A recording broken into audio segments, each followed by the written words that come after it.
Despite his feats against planetary-level threats, there have been plenty of instances where Naruto almost died, or couldn't save the ones he loved. But what if the Seventh Hokage had an insight into his future challenges from the time he was a child? In today's video, we'll explore what would happen if Naruto was reborn with all his memories and powers. Now, for this theory to work, we need to figure out the circumstances behind Naruto's rebirth. Imagine Naruto's battle with Ishiki Otsutsuki.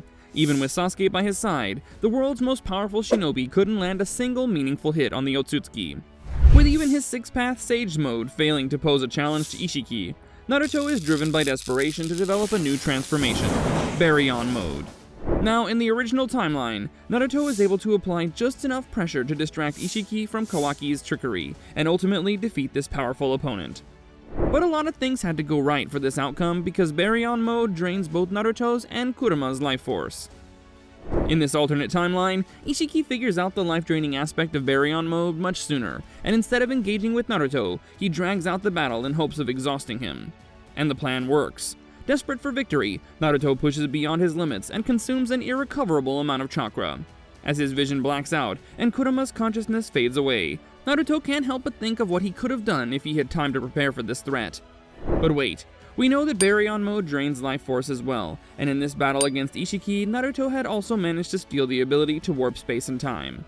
The power generated through sacrificing both Naruto and Kurama's lives tears through the fabric of time to fulfill Naruto's dying wish, as his soul is transported all the way back to the beginning. Naruto's consciousness enters his body at the point where Kurama is sealed within him, but at this point, he's just a newborn, so the memories remain locked. As Naruto grows up, his adult consciousness slowly awakens, and by the time he's 5, he's reached the same maturity as adult Naruto in the original timeline. Naruto grew up as a pretty weak ninja, but with his future memories intact, everything changes from the start. Even though his body needs to be conditioned, his mind and chakra control are on the same level as when he was the 7th Hokage. Naruto's first major move would be meditating to enter his mindscape and talk to Kurama immediately.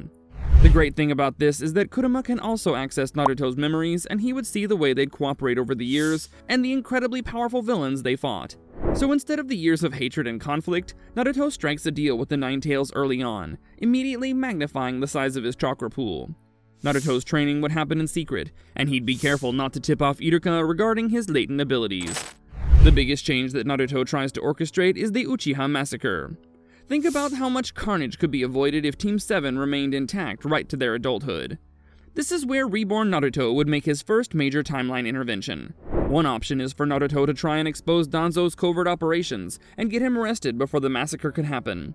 But there's the other possibility of Naruto directly intervening or actually stopping Itachi and Tobi by force on the night of the assassination. The result is that Sasuke grows up with his family intact, and Itachi remains with the village instead of becoming a rogue ninja.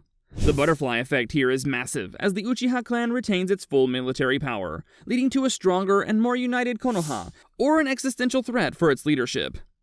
When Team 7 forms, the dynamic would be completely different, as Sasuke wouldn't be the brooding avenger. The Land of Waves mission becomes the first real test of Naruto's foreknowledge. Since this ultimately ended up being a low-stakes mission, Naruto wouldn't reveal too much to Kakashi. During the fight, Naruto tries to avoid killing Haku and Zabuza, but he realizes that it's impossible to avoid casualties without using powers far beyond his current level. Let's skip forward to the Chunin exams, which was the first arc to radically change Naruto's trajectory. Naruto doesn't show off in the Forest of Death because he doesn't want to draw attention to himself, but saves his critical intervention for Orochimaru's ambush. Now, it's unclear whether Orochimaru would even be interested in Sasuke, given that the Uchiha clan massacre doesn't even happen in this timeline. However, if Orochimaru tries to place the curse seal on Sasuke, Naruto would be ready. Once again, Naruto wouldn't pull off any high-level techniques as he doesn't want to catch any unnecessary attention, and would instead call backup immediately, while holding off Orochimaru. Either way, Sasuke never gets the curse seal, removing a major source of his future corruption.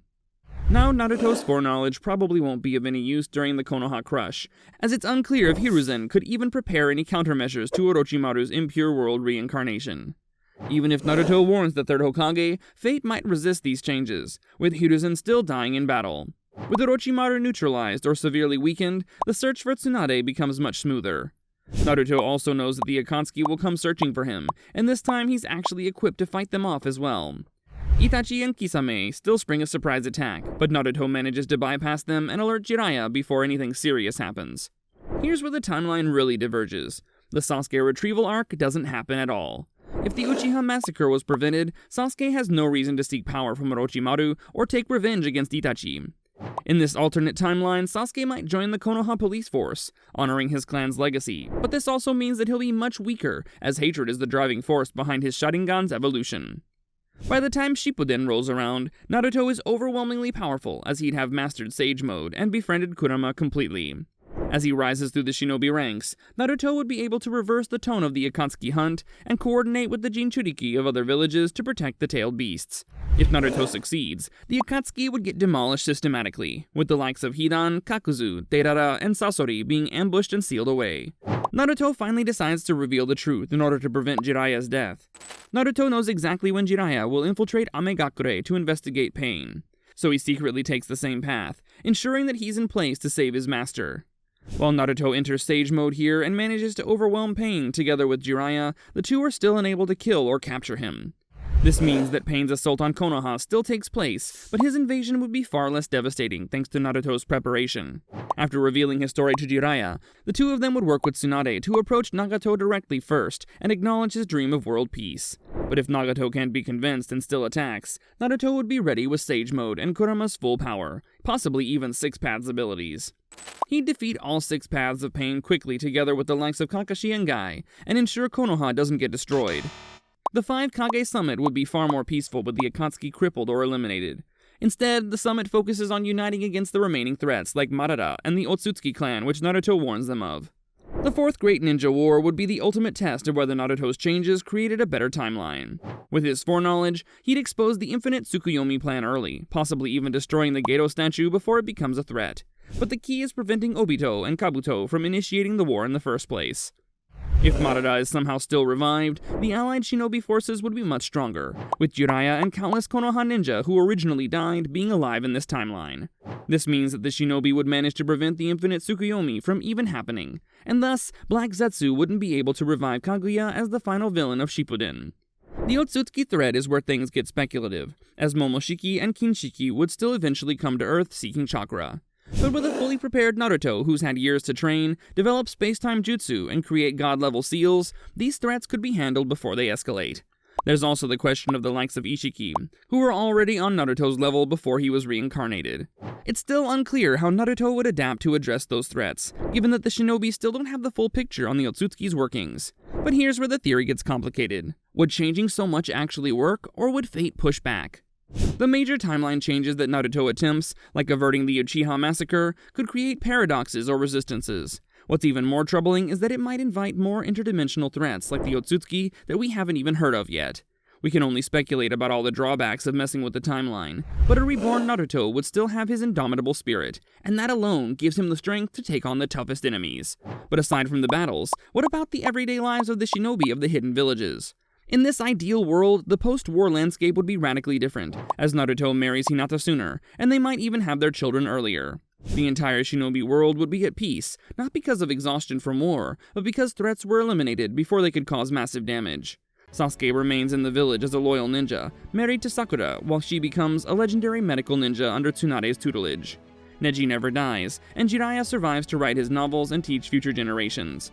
The Akatsuki members who were victims of circumstance, like Nagato, Konan, and even Obito, might find redemption and peace. But what do you think? Would you want to see this story play out? Let us know your thoughts in the comments down below.